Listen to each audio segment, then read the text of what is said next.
Hello friends.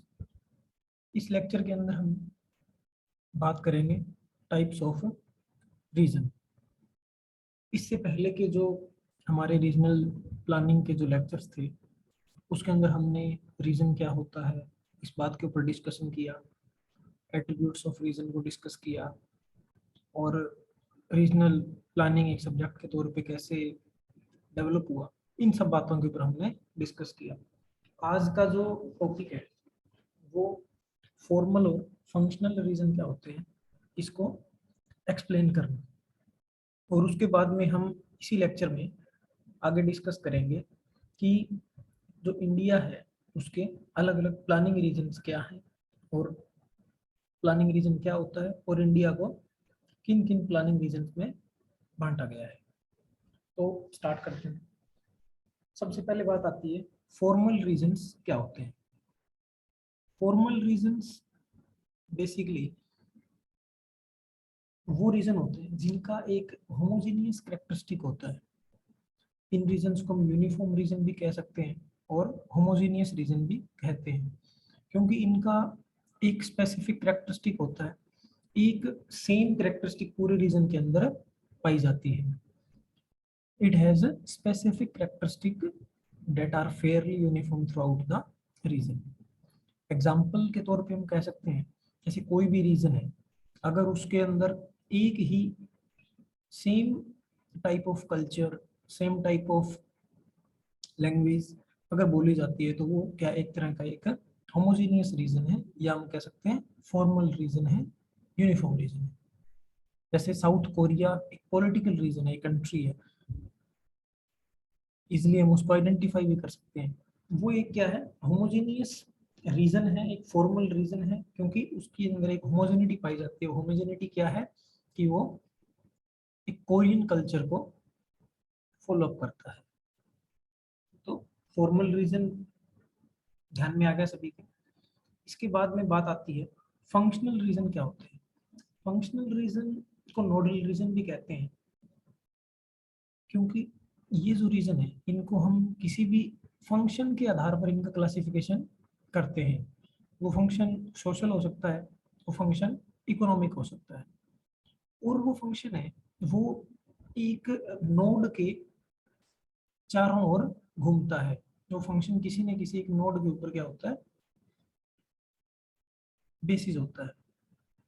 जैसे example बहुत ही आसान इसका हम देख पा रहे हैं कि the circulation area of New York time is a functional region. ये पूरा का पूरा क्या है, एक फंक्शनल रीजन है, और उस फंक्शनल रीजन का जो नोड है वो हम किसको कह सकते हैं, न्यूयॉर्क सिटी को कह सकते हैं। तो ये क्या हो गया, फंक्शनल रीजन, जिनको हम क्या कहते हैं, नोडल रीजन भी कहते हैं, और ये किसी न किसी सोशल और इकोनॉमिक फंक्शन के आधार पर इनका क्लासिफिकेशन होता है। फंक्शनल रीजन्स का क्लासिफिकेशन हमने पहले के लेक्चर्स में भी अच्छे से किया है, अलग अलग फंक्शंस के आधार पे किस प्रकार से हम रीजन्स को बांट सकते हैं, ये प्रीवियस लेक्चर्स में हमने देखा। इसके बाद में एक रीजन और होता है जिसको हम परसेप्चुअल रीजन कहते हैं या वर्नाकुलर रीजन भी कहते हैं। ये रीजन बेसिकली एग्जिस्ट नहीं करते हैं, ये लोगों के दिमाग में एग्जिस्ट करने वाले रीजन होते हैं। ये एक धारणा है लोगों के मन में, एक तरह की रीजन है। जैसे कि हम इंडिया की बात करें तो हम कहेंगे कि साउथ इंडिया। तो अगर किसी आदमी को हम ये कहे कि इसकी पूरी एक बाउंड्री ड्रॉ करके दिखाए, तो कोई कर्नाटका को उसमें शामिल करेगा, कोई उसको मध्य प्रदेश के नीचे के भाग को उसमें शामिल करेगा, कोई उसमें आंध्रा का आधा हिस्सा शामिल करेगा। तो बात ये है कि ये पूरा का पूरा जो रीजन का टाइप है, परसेप्चुअल रीजन जो है, ये एक तरह से लोगों के दिमाग में एक धारणात्मक क्षेत्र है, ना कि ग्राउंड के ऊपर रियल रीजन है। कई बार हम इसको क्या कह सकते हैं, परसेप्चुअल रीजन बाय और ड्राइंग ए मेंटल मैप, कि ये एक तरह के इस तरह के मैप हैं, इस तरह के रीजन हैं जिनको हम अपने दिमाग के अंदर एक तरह से बना सकते हैं। धरातल के ऊपर इनकी एग्जिस्टेंस नहीं होती है। तो तीन अलग अलग टाइप ऑफ रीजन हमने डिस्कस किया। सबसे पहले फॉर्मल, उसके बाद में फंक्शनल, और इसके बाद में वर्नाकुलर रीजन या फिर परसेप्चुअल रीजन। अब हम बात करेंगे प्लानिंग रीजन्स क्या होते हैं और इंडिया को किन किन प्लानिंग रीजन्स में बांटा जा सकता है। तो प्लानिंग रीजन बेसिकली कुछ सिंपल सी अगर हम इसको डिफाइन करें तो planning regions is an areal unit which is deemed fit for the purpose of regional planning. Planning region हम उसको कह सकते हैं कि वो रीजन जिसको हम किसी न किसी रीजनल प्लानिंग के पर्पज से हम उसको आइडेंटिफाई करते हैं, हम उसका वर्गीकरण करते हैं, हम उसको अलग से निकाल कर रखते हैं, तो वो क्या कहलाता है, प्लानिंग रीजन कहलाता है। कोई भी एक रीजन जो रीजनल प्लानिंग के पर्पज से जिसका डिस्टिंक्टिव एरिया है, जो किसके लिए किसी भी रीजनल प्लानिंग के लिए हमने क्या किया, उसको आइडेंटिफाई किया है, और वो अपने आप में ही एक विशेष क्षेत्र है। तो ये इसमें एक प्लानिंग रीजन क्या होते हैं उसकी डेफिनेशन भी दी गई है, वो आप अपने बेसिस के ऊपर इसको कर सकते हैं। कई बार एक ही रीजन पूरे पार्ट से रिलेटेड होता है और कुछ बार एक छोटा सा पार्ट पूरे रीजन से रिलेटेड हो सकता है। तो कोई भी प्लानिंग रीजन होता है उसकी बहुत सारी कैरेक्टरिस्टिक्स होती हैं, जैसे कि कोई भी प्लानिंग रीजन ना ज़्यादा बड़ा होना चाहिए साइज में, ना ज़्यादा छोटा हो, उसकी जो बाउंड्रीज हैं उनके अंदर एक तरह की फ्लेक्सिबिलिटी पाई जाए, यानी कि रिजिड बाउंड्रीज ना हो उस क्षेत्र की। नेचुरल को हसन पाया जाना चाहिए, एक प्राकृतिक समरूपता पाई जाए उसके अंदर, उसकी जो शेप है वो उसमें कॉम्पैक्टनेस हो, इकोनॉमिक हार्मोनी क्षेत्र के अंदर पाई जाए, सोशल हार्मोनी हो, फंक्शनल यूनिटी हो एक प्लानिंग रीजन के अंदर, एक तरह के फंक्शंस उस रीजन के अंदर होते हो, उस क्षेत्र की जो प्रॉब्लम्स हैं उसके अंदर भी क्या हो, एक तरह की समानता पाई जाती हो, रीजनल कॉन्सियसनेस हो, एडमिनिस्ट्रेटिव कन्वीनियंस हो। ये कुछ एक क्या हो सकती हैं किसी भी प्लानिंग रीजन की बेसिक करेक्टरिस्टिक्स हो सकती हैं। अगर प्लानिंग रीजन्स की करेक्टरिस्टिक्स के ऊपर वैसे तो कोई क्वेश्चन आता नहीं है कभी पेपर में, लेकिन अगर आता है तो इन सब करेक्टरिस्टिक्स को हम एक्सप्लेन करके अच्छे से उस क्वेश्चन को प्रिपेयर कर सकते हैं। फिर चंद्रशेखर नाम से एक हमारे रीजनल प्लानर हुए, उन्होंने अलग अलग 13 पार्ट्स में इंडिया के प्लानिंग रीजन्स को बांटा। तो उन 13 रीजन्स का एक एक करके डिस्कशन करेंगे कि वो किन किन 13 पार्ट्स में चंद्रशेखर ने इंडिया को प्लानिंग रीजन्स में डिवाइड किया। कुछ एक रीजन्स को आगे सब डिवाइड भी किया, माइक्रो रीजन्स को आगे मैसो रीजन्स में चंद्रशेखर ने डिवाइड किया। तो स्टार्ट करते हैं। सबसे पहले आता है south peninsular reason. South peninsular reason जो है उसमें केरला के 8 डिस्ट्रिक्ट और तमिलनाडु के 13 डिस्ट्रिक्ट्स को इसमें एडप्ट किया गया है। चंद्रशेखर के अकॉर्डिंग ये पूरा का पूरा प्लानिंग रीजन्स का डिवीजन है, इसमें हमने अपनी तरफ से कुछ भी जोड़ा नहीं है। जैसा चंद्रशेखर ने अपने एक्सप्लेनेशन दिए हम उसी को फॉलो अप कर रहे हैं। इस रीजन्स के अंदर जो एग्रीकल्चर है वो एक काफ़ी इम्पोर्टेंट ऑक्यूपेशन है लोगों का। फिशरीज भी वहाँ हो सकती है क्योंकि कोस्टल एरिया पड़ता है। कोयम्बतूर का एक इंडस्ट्रियल रीजन है वो वहाँ लगता है। एग्रीकल्चर और मिनरल रिसोर्सेज के अंदर ये जो रीजन है वो रिच है। यहाँ पर rice, cotton, oil seed, sugar cane जैसी फसलें होती हैं। प्लांटेशन क्रॉप्स भी होती हैं, कॉफ़ी है, टी है, रबड़ है, मसाले हैं। फिर बात आती है यहाँ कुछ मात्रा में कोयला पाया जाता है, आयरन और पाया जाता है, हाइड्रो पावर जनरेट करने का पोटेंशियल इस रीजन के अंदर है। इस प्रकार से ये सारा का सारा रीजन इसकी क्या है, कुछ कैरेक्टरिस्टिक्स भी हैं। इस रीजन के अंदर कौन सी इंडस्ट्री डेवलप हो सकती है, न्यूक्लियर पावर का यहाँ स्कोप है, शुगर केन इंडस्ट्रीज लग सकती हैं, फिशरी बेस्ड इंडस्ट्रीज हो सकती हैं, light engineering industries, textile, oil crushing, ship building, ये अलग अलग सब प्रकार की इंडस्ट्रीज इस क्षेत्र के अंदर लगाई जा सकती हैं। फिर आगे चंद्रशेखरा ने साउथ पेनिनसुलर रीजन को 3 सब पार्ट्स में डिवाइड किया, 3 मेसो रीजन में डिवाइड किया। पहला रीजन था केरला का रीजन, जिसमें फिशरीज, फॉरेस्ट्री और शिप बिल्डिंग जैसे काम हो सकते हैं। दूसरा रीजन था मद्रास का रीजन, इसमें कोयम्बतूर इंडस्ट्रियल रीजन मेन इसके अंदर हब है। इसमें लाइट इंजीनियरिंग और एग्रो बेस्ड इंडस्ट्रीज जैसे कि oil crushing and sugar cane, ये इंडस्ट्रीज लगाई जा सकती हैं। और तीसरा रीजन है तमिलनाडु रीजन। तमिलनाडु रीजन के अंदर पोटेंशियल जो है वो फिशरीज का है, टूरिज्म का है, एग्रीकल्चर और एग्रो बेस्ड इंडस्ट्रीज का स्कोप है। तो इस प्रकार से ये हमने क्या किया, पहला जो पार्ट, पहला जो रीजन चंद्रशेखरा ने दिया, साउथ पेनिनसुलर रीजन। दूसरा रीजन आगे एक्सप्लेनेशन क्या करते हैं वो सेंट्रल पेनिनसुलर रीजन, मध्य भाग जो प्रायद्वीपीय पठार का है वो इसमें लिया गया है। इसके अंदर कौन किन क्षेत्रों को जोड़ा गया, कर्नाटका, गोवा और आंध्र प्रदेश के एक बहुत बड़े भाग को इसमें शामिल किया गया। इसमें जो मेन रीजन है वो क्या क्या है, बेंगलुरु और हैदराबाद दो बड़े इंपोर्टेंट सिटीज इसमें आते हैं। चीफ रिसोर्सेज क्या क्या है, फिशरीज हैं क्योंकि कोस्टल रीजन में पाए जाते हैं।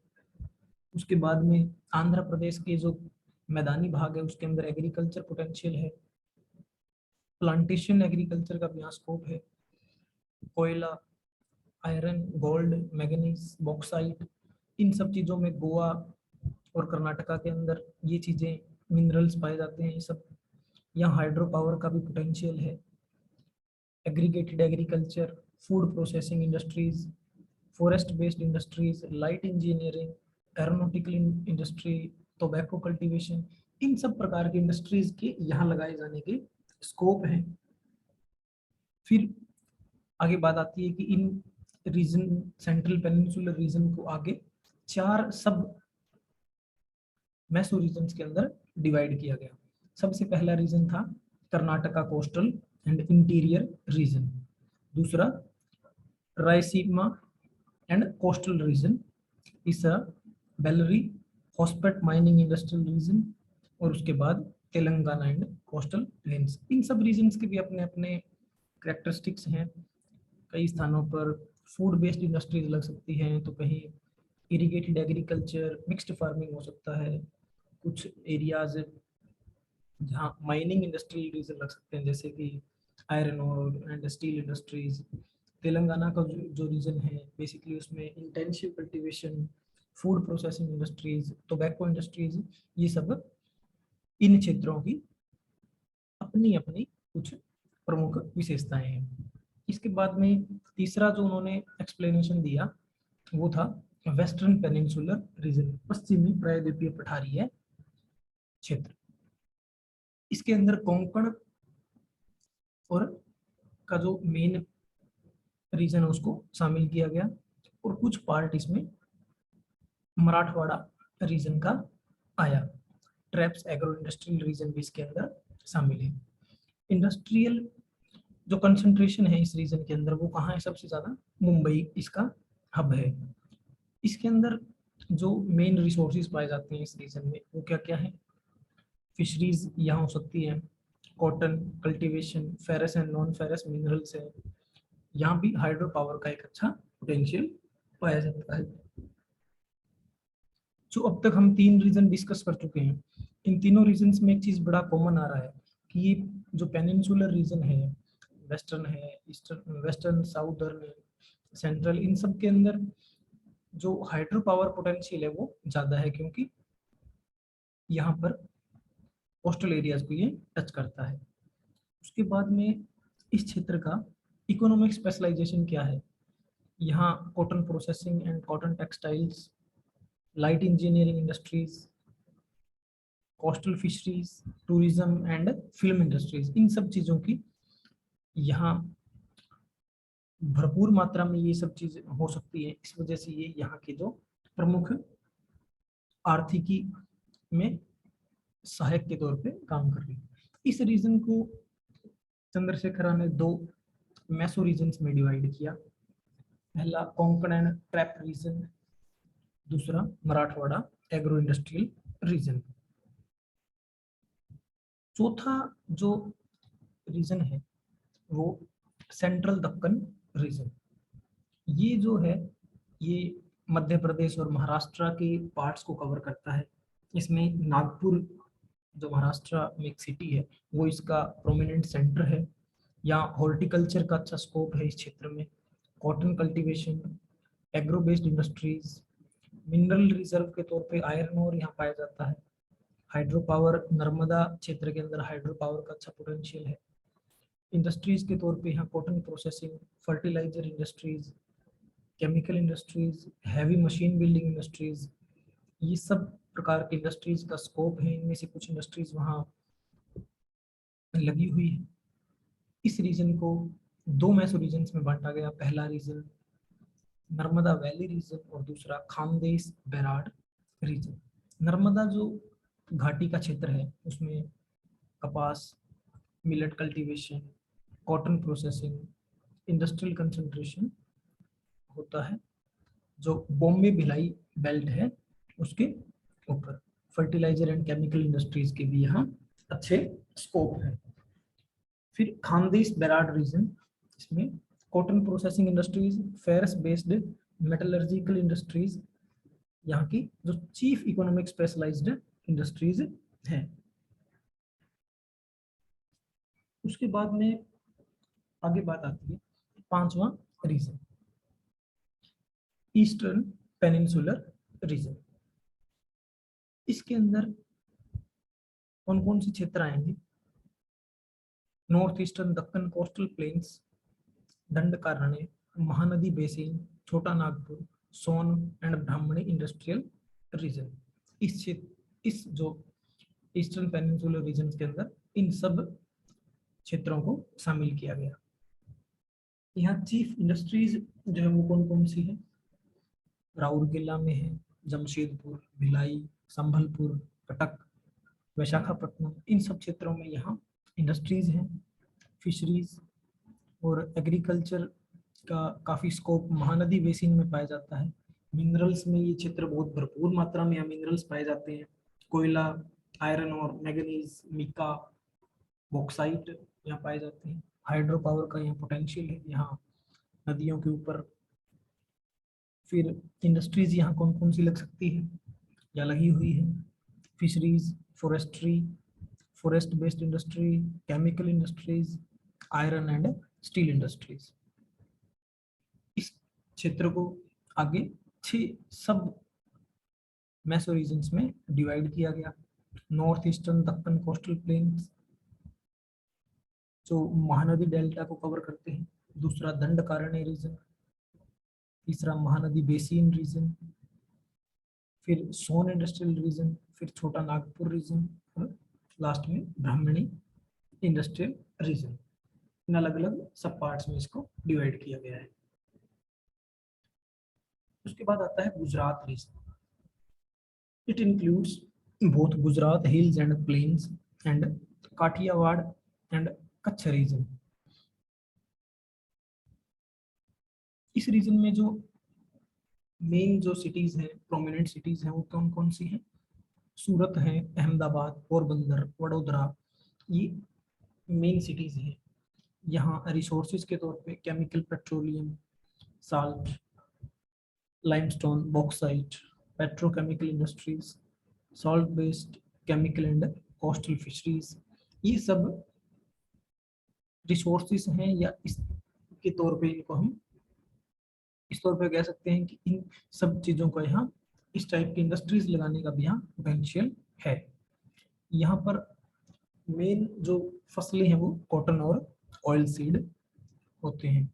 इस रीजन को दो मैसो रीजन्स में डिवाइड किया गया। पहला region Gujarat hills and plain region, जहाँ cotton processing and petroleum chemical industries का बहुतायत है, और दूसरा काठियावाड़ कच्छ रीजन, यहाँ भी सेम कॉटन प्रोसेसिंग और केमिकल इंडस्ट्रीज लग सकती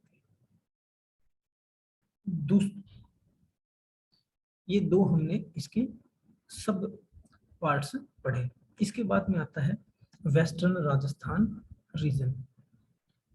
ये जो रीजन है इसमें शुष्क और अर्ध शुष्क क्षेत्र पाए जाते हैं, जो अरावली के पश्चिम में है। यहाँ जो मेन बड़े अर्बन सेंटर्स हैं वो है जोधपुर, गंगानगर, बीकानेर। ये मेन यहाँ के अर्बन सेंटर्स हैं।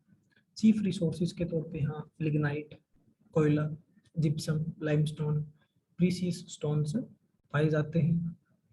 इकोनॉमिक स्पेशलाइजेशन के तौर पे cotton, sugar cane cultivation, animal husbandry and limited mining, ये सब चीज़ें भी यहाँ जो इकोनॉमिक स्पेशलाइजेशन के लिए होती है। इस रीजन को दो भागों में बांटा गया, डेजर्ट रीजन और दूसरा सेमी डेजर्ट रीजन। आठवां जो प्रकार है वो है अरावली रीजन। इस रीजन के अंदर जो इंडस्ट्रियल कंसंट्रेशन है वो कहाँ कहाँ है? अजमेर, कोटा और जयपुर। रिसोर्सेज यहाँ पाए जाते हैं non ferrous metals, lead, zinc, copper, mica, limestone, marble, salt etcetera. Life stock farming, irrigated agriculture Chambal region के अंदर हो सकती है। चीफ इकोनॉमिक स्पेशलाइजेशन है non ferrous metal based industries, यहाँ दूसरा मिक्स्ड फार्मिंग और टूरिज्म का भी अच्छा पोटेंशियल है। इस रीजन को भी दो मेसो रीजन में बांटा गया, कोटा चंबल रीजन और Jaipur Udaipur region. Jaipur Udaipur region tourism के लिए काफी फेमस रीजन हम इसको कह सकते हैं। उसके बाद में बात आती है नौवा region, Jammu Kashmir and Ladakh region. इसके अंदर जम्मू कश्मीर और लद्दाख की जो पूरी टेरिटरी है, ये दोनों जो यूनियन टेरिटरीज हैं इनको इसमें कवर अप किया गया है। अर्बन कंसंट्रेशन जो मेन सिटी है वो श्रीनगर है। हॉर्टिकल्चर का अच्छा स्कोप है और फॉरेस्ट बेस्ड इंडस्ट्रीज का और टूरिज्म भी यहाँ अच्छे स्कोप के तौर पर पहले भी था, और आर्टिकल 370 हटने के बाद इसमें और ज्यादा टूरिज्म का वहाँ स्कोप बढ़ा है। इस रीजन को दो सब पार्ट्स में बांट सकते हैं हम, जम्मू कश्मीर का रीजन और दूसरा लद्दाख का रीजन। जम्मू कश्मीर रीजन में sericulture, horticulture, forest based industries and tourism का पोटेंशियल है, और लद्दाख रीजन में फॉरेस्ट बेस्ड इंडस्ट्रीज और हॉर्टिकल्चर का स्कोप है। उसके बाद में 10वें रीजन की बात आती है trans Indo Gangetic plains and hills region. इसके अंदर हम कौन कौन से क्षेत्र को इंक्लूड करते हैं? Himachal Pradesh, Haryana, Punjab, hilly areas of Uttar Pradesh and western Uttar Pradesh. इस क्षेत्र में जो मेन सिटीज हैं वो दिल्ली है, मेरठ, लुधियाना, शिमला, चंडीगढ़, अमृतसर, ये सब इसके मेन सिटीज हैं। रिसोर्सेज कौन कौन से पाए जाते हैं? मेन जो रिसोर्सेज के तौर पे इस क्षेत्र के अंदर जो है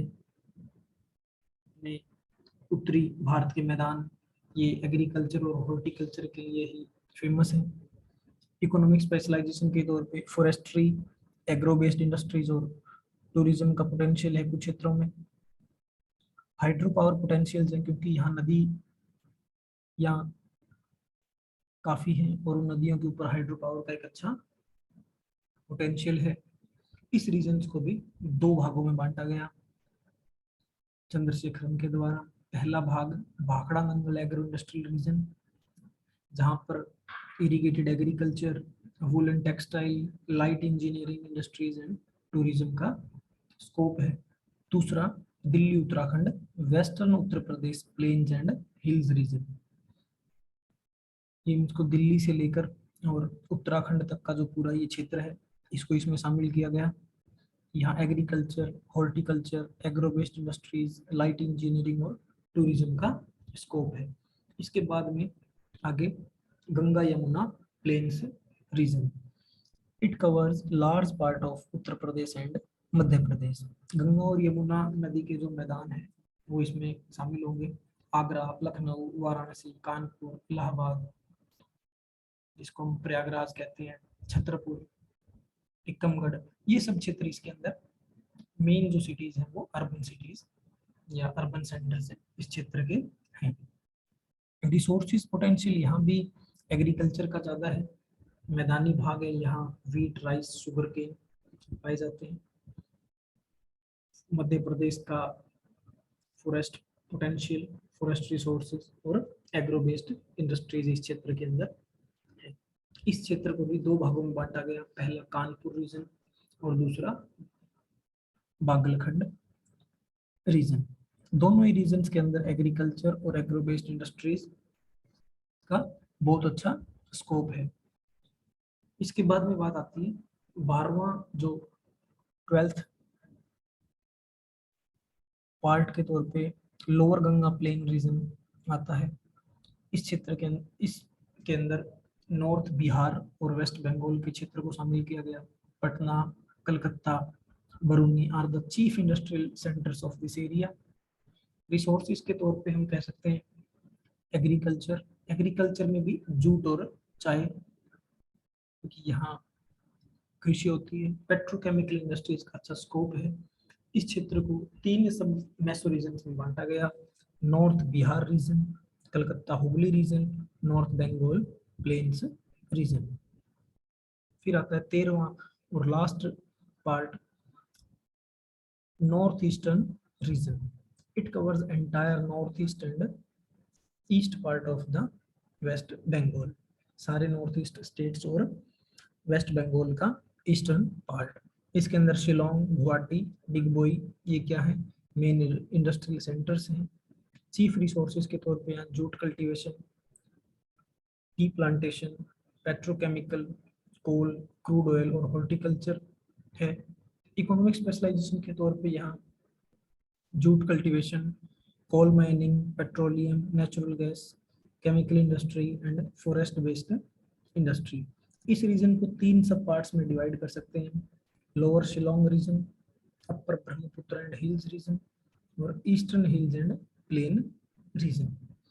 इस क्षेत्र में मोस्टली टी प्लांटेशन और जूट कल्टीवेशन इन सब क्षेत्रों में फेमस है. कुछ जगह केमिकल इंडस्ट्रीज और पेट्रोकेमिकल इंडस्ट्रीज, नेचुरल गैस, इन सब चीज़ों का भी स्कोप है. तो हमने ये 13 भागों में चंद्रशेखरा ने इंडिया के प्लानिंग रीजन्स को बांटा.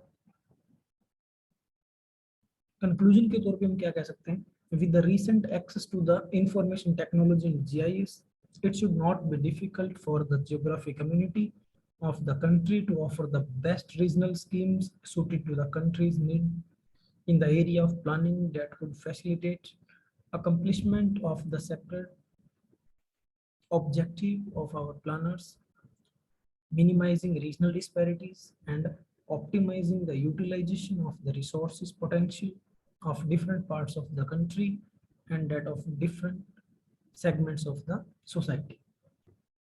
सिंपल वर्ड्स में हम इसको ये कह सकते हैं कि आज हमारे पास जैसे जैसे नई टेक्नोलॉजी GIS, रिमोट सेंसिंग के थ्रू आज ज्योग्राफी कम्युनिटी यानी ज्योग्राफर्स के पास बहुत स्कोप है इस चीज़ के अंदर आगे बढ़ने के.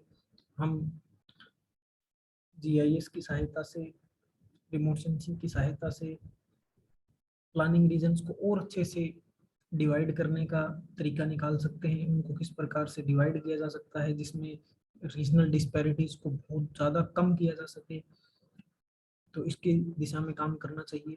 उसके बाद में national association for geographers of India should find GIS experts in country and should work in collaboration with Niti Aayog and other government institutions for a better regionalization of country that could serve the purpose of planning in the country. जो national association of geographers हैं India में, उनको बहुत अच्छे GIS experts को country में ढूंढना चाहिए और उनके साथ कोलेबोरेशन करें, नीति आयोग के साथ काम करें और गवर्नमेंट इंस्टीट्यूशन से उनके साथ काम करके एक बहुत अच्छा रीजनलाइजेशन करें कंट्री का, प्लानिंग रीजन्स को डिवाइड करें और उस आधार पर प्लानिंग काम करें, जिससे देश के अंदर जो प्लानिंग का पर्पज है उसको बहुत अच्छा लेवल तक ले जाया जा सके।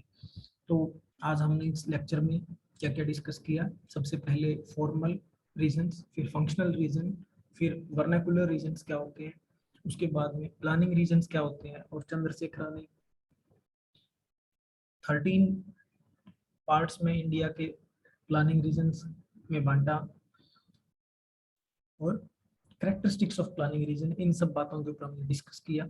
आज के लेक्चर्स में इतना ही। नेक्स्ट लेक्चर में हम जो रीजनल डेवलपमेंट एंड प्लानिंग की थ्योरीज हैं उनके ऊपर डिस्कस करेंगे।